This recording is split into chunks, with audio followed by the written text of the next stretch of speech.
پر افغان مهاجرینو د پاکستان تازه ګزاره وایي افغانان دلته ځانمرګي بریدونه کوي. دا چې نوري څه ویلي او طالبان ولې غبرګون نه ښایي، جزئیات هم دلته وګورئ او چینل سبسکرایب کړئ. پاکستان وایي افغان کډوال له 50,000 ډېرې کلدارې نشي وړلی.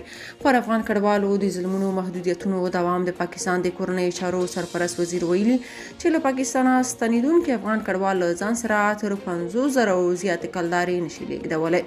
هغه یو وار بیا ټینګار کړی چې ټول غیر قانوني افغان کډوال باید تر ټاکلې مودې له دغه هیواده ووځي.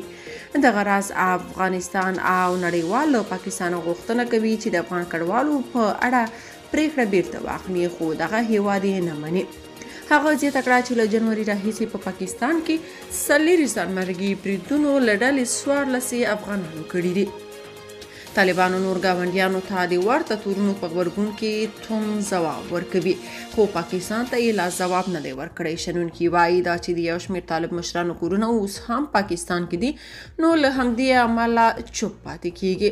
بلخوا منیر د ناقانونه کډوالو په اړه وایي موږ ته د پاکستانیانو خوندیتوب تر هر څه ډیر ارزښت لري.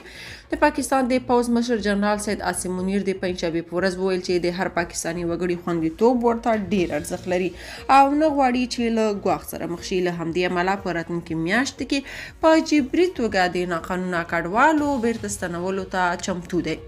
پاکستاني چارواکو د اکتوبر تر پایه پورې د ناقانونه کډوالو لپاره ضرب الاجل ټاکلی دی چې په خپله خوښه ووځي او یا به د جبري ایستلو سره مخامخ شي. دغه پریکړه وروسته له هغې وشوه چې دغه هیواد په وسلوالو بریدونو کې د افغانانو د ښکیلتیا خبره وکړه.